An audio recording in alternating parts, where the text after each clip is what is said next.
안녕하세요. 저는 60대 여자입니다. 제가 이렇게 글을 쓰게 된 것은 고생하고 있는 다른 60대 여성들에게 인생은 결국 나를 위해 살아야 한다는 걸 깨닫게 된 사연을 이야기해주고 싶기 때문입니다. 가족을 위해 살아봤자 얻는 게 없더라고요. 사실 저희 집안은 그렇게 못 사는 집은 아니었어요. 그래도 먹을 거 다 먹고 자랐고 둘째인 저에게 글도 가르쳐주는 그런 집이었습니다. 지금의 남편을 소개팅에서 만났는데 사람이 참 착하더라고요. 그런데 한 가지 흠이 있다면 힘쓰는 일을 전혀 할 수 없다고 했습니다. 그게 무슨 말이냐고 물어보니 국가유공자라고 하더라고요. 어깨에 총알이 관통해서 어깨를 높이 못 올리고 힘쓰는 일도 전혀 할 수 없다고요. 그래서 일상생활에서 움직이고 전혀 무언가 들어올릴 수 없는 것은 아니기에 사람 하나만 보고 결혼하자 생각했습니다. 그런데 저희 집안에서 아주 난리가 났었죠. 제가 뭐가 부족해서 그렇게 하자 있는 사람을 만나냐며 분명히 고생할 거라고 하면서요. 그때는 부모님이 참 야속하기도 했습니다. 그래도 사람이 착하니 괜찮을 거라고 열심히 살아보겠다고 말하면서 가족들의 반대를 무릅쓰고 결혼을 했습니다. 그게 고생의 시작이었죠. 남편은 일을 제대로 못하니 부동산을 했습니다. 그런데 손님이 와야 말이죠. 자식은 생겨서 입은 하나 늘었는데 텅 빈 사무실을 보다 못해 아이가 유치원 갈 무렵 제가 처음으로 일을 시작해본 게 바로 식모일이었습니다. 이웃집에서 일하는 것을 보고 무슨 일을 하는지 물어보니까 식모일이라고 하더라고요. 아침부터 3시까지만 잠깐 하면 일이 끝나니까 일 마치면 장 보고 아이랑 같이 집 오면 되니 딱이었죠. 그렇게 식모일을 10년 가까이 하는데 어미가 청소일 하는 게 자식에게는 숨기고 싶은 일이었나 봅니다. 친구들과 함께 집에 오는 아들의 모습을 보고 반갑게 인사를 하니 친구들이 인사를 하더라고요. 그래서 이런저런 이야기를 하면서 가는데 친구 자식들이 무슨 일을 하냐고 하더라고요. 갑자기 표정이 안 좋아지는 아들을 보고 식당에서 일한다고 하려던 차였습니다. 아들이 재빠르게 말을 가로채더니 우리 엄마는 가정주부야. 아버지가 돈 벌어오시는 걸로도 충분히 생활이 되니까 라고 하더라고요. 제 아버지가 돈도 제대로 못 벌어오는 게 속상하기도 했었나 봅니다. 그 모습을 보니 저도 참 미안하고 속상하고 그래서 그날은 저도 마음이 좋지 않았고 아들도 제 앞에서 말한 게 마음에 걸렸는지 표정이 계속 어두워 보였습니다. 그 모습을 보고 남편이 대체 둘 다 무슨 일이야? 하고 물어봤지만 차마 있었던 일을 말할 수는 없었죠. 그런데 아들 녀석에게 사건이 생겼습니다. 저녁 준비를 하는데 집에 돌아온 아들 표정이 매우 안 좋더라고요. 그래서 학교에서 무슨 일이 있었니? 라고 물어봤죠. 아들이 갑자기 눈물을 흘리기 시작하길래 저는 더 당황스러울 수밖에 없었어요. 그리고 이어서 나온 아들의 말에 저는 더 할 말이 없어졌습니다. 아들이 왜 저를 낳았냐고 하더라고요. 이렇게 창피하게 힘들게 할 거면 왜 낳았냐고, 기를 형편도 안 되면서 왜 그랬냐고요. 그런 말을 들으니 눈앞이 하얘졌습니다. 하지만 아들 생각에 정신을 차렸죠. 아들에게 무슨 일이 있었는지 조심스럽게 물어봤습니다. 그러자 아들은 나가! 라고 소리 지르곤 그대로 이불 안으로 들어가 버렸습니다. 아들 상태가 좋지 않아 그대로 방 밖으로 나왔지만 아들이 내뱉은 말은 가슴에 무거운 추처럼 자리 잡았네요. 나중에서야 아들이 조심스럽게 말하더군요. 하필이면 제가 식모로 일하는 곳의 아들이 제 아들과 같은 학교의 선배였나 봅니다. 그 선배가 아들에게 찾아와 제 이름을 말하며 손맛은 좋은데 영양식을 만들지 못한다며 오므라이스 한번 만들어 달라고 했는데 무슨 달걀 후라이를 올려놨더라. 이런 식으로 저에 대해서 이야기를 했답니다. 그래서 그때 만났던 친구들이 어머니 가정주부 아니었냐고, 그때 그러지 않았냐고 추궁했고 결국 거짓말이었던 것이 다 탄로난 거죠. 그러자 가난하고 못 산다고 아이들이 놀리기 시작한 것 같습니다. 아들의 이야기를 듣고 나니 돈은 벌지만 아들을 창피하게 해선 안 되겠다는 생각이 들어 생활비를 빼고 틈틈이 모아둔 돈으로 슈퍼를 시작했습니다. 그런데 이 슈퍼라는 게 정말 잠을 자지 못하는 일이더군요. 새벽 5시에 문을 열고 출퇴근하는 사람들이 들러서 뭐 사 먹을 수 있게 간단하게 믹스커피 한 잔씩 팔기도 하고 저녁이면 작은 테이블에서 사람들이 술을 기울입니다. 그러면 또 새벽 1시를 넘기기 일쑤였죠. 거기에 사람들이 취하면 참 별의별 것을 다 봅니다. 성희롱은 양반이고 추행도 서스름없이 하는 사람들이 많았어요. 그럴 때마다 싸대기를 날리고 싶었지만 그래도 가족들을 위해서 꾹꾹 참았습니다. 남편도 그 사실을 알지만 묵인하더라고요. 손님이 저에게 추근덕대길래 재빨리 쳐내고 집으로 돌아가려다가 제가 늦게까지 들어오지 않자 데리러 온 건지 슈퍼로 오던 남편과 눈이 마주쳤는데 남편은 그대로 고개를 푹 숙이더라고요. 지금 자신이 해줄 수 있는 게 없으니까요. 이곳에서 소리를 지르고 싸워봤자 이길 수도 없고 슈퍼 평판이 나빠지면 먹고 살 길도 없으니 그저 지켜보고만 있습니다. 그런 남편의 모습을 보니 눈물이 흐르더라고요. 이렇게 살아야만 하나 싶더군요. 남편은 제 모습에 미안하다 말하지만 말뿐이었습니다.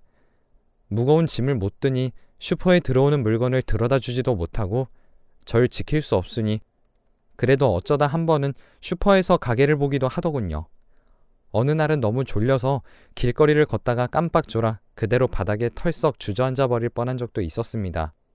그래도 내가 잠을 줄이면 우리 가족은 먹고 살 수 있다는 생각에 참고 또 참았었죠. 몸은 혹사당했지만 그 돈으로 아들 대학까지 보낼 수 있었습니다. 이제 아들이 돈을 벌기 시작하면 그래도 조금은 내 생활이 수월해질 거란 생각으로 조금씩 하루하루를 버티고 있었는데 참 이게 무슨 운명의 장난인지 아들은 졸업하자마자 결혼하겠다고 하더라고요. 이미 뱃속에 아이가 있다고 합니다. 지금이야 혼전 임신에 대해서 크게 신경 쓰지 않지만 그 당시에는 제가 어찌나 놀랐는지 남편은 고래고래 소리를 지르고 난리도 아니었습니다. 네가 제정신이야? 라면서요. 아들은 이제 저도 다 컸다는 건지 말 한마디를 지지 않더랍니다.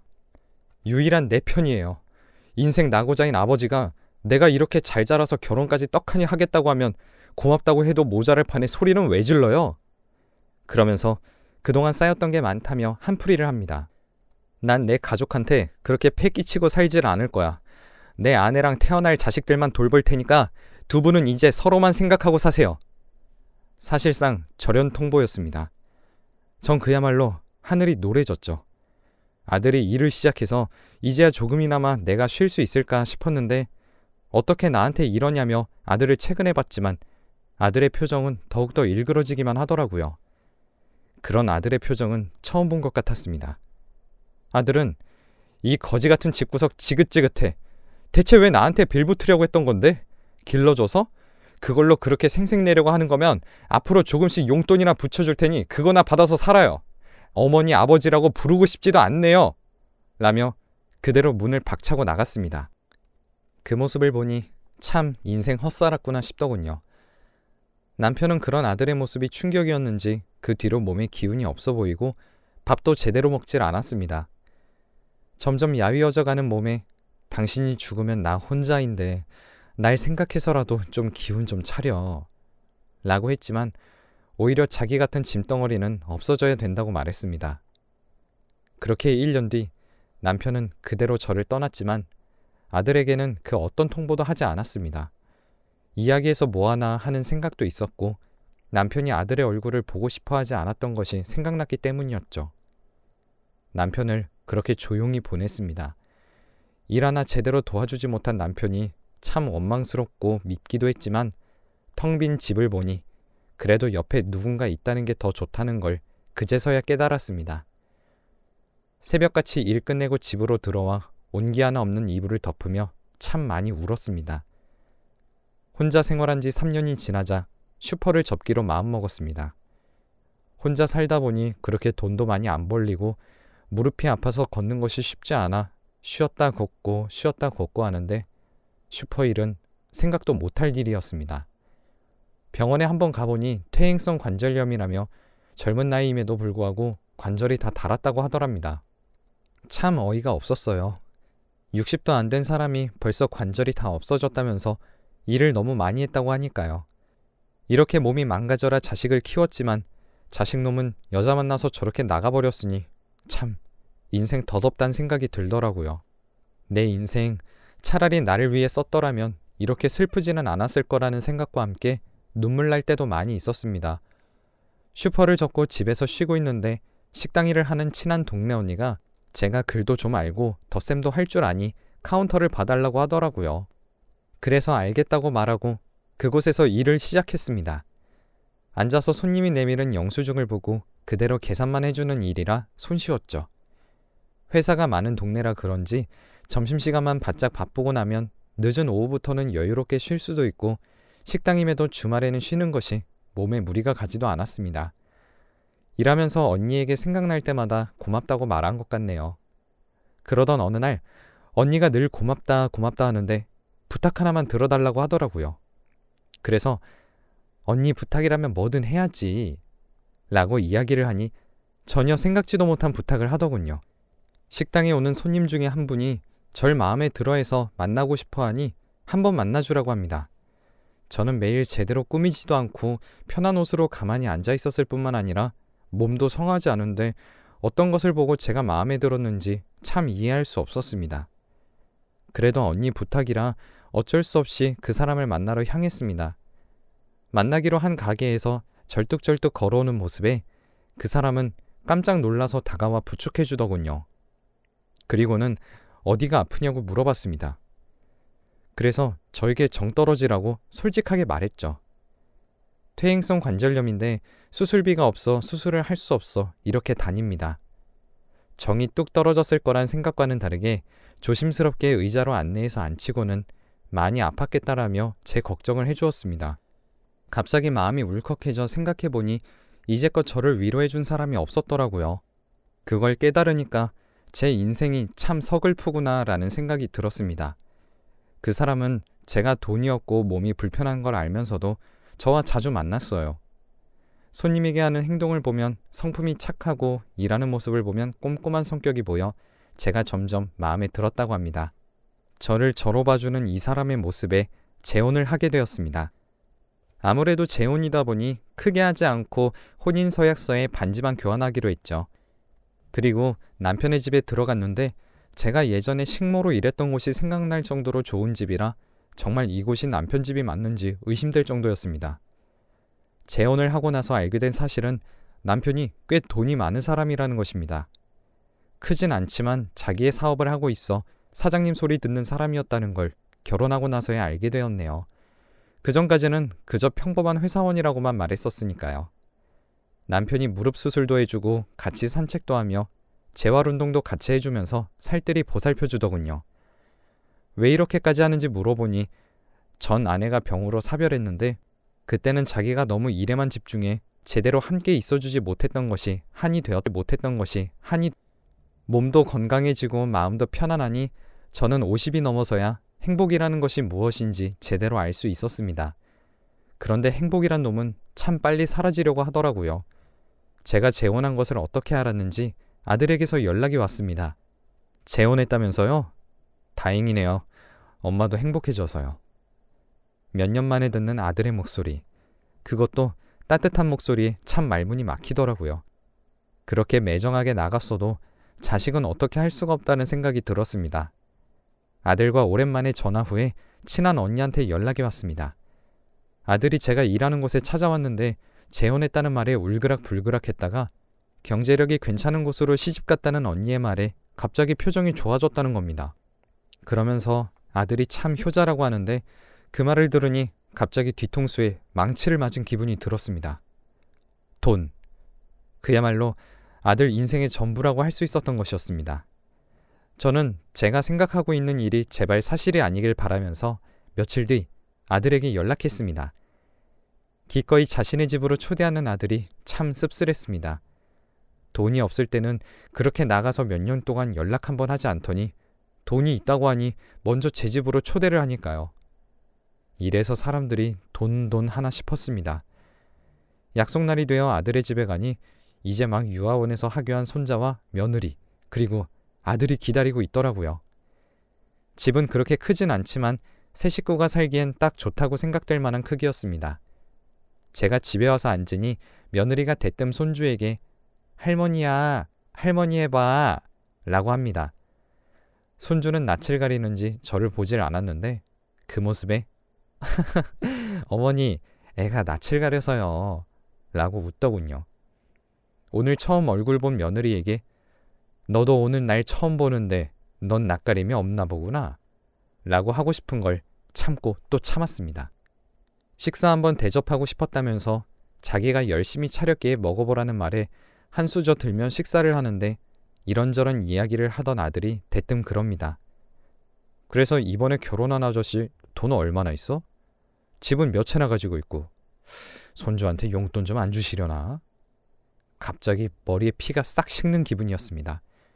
웃으면서 저 말을 하고 있는 아들의 모습에 정말 저게 내가 낳은 자식이 맞는지 의문이 들었고 제가 생각한 것이 사실이었다는 것에 허탈한 웃음만 나왔습니다.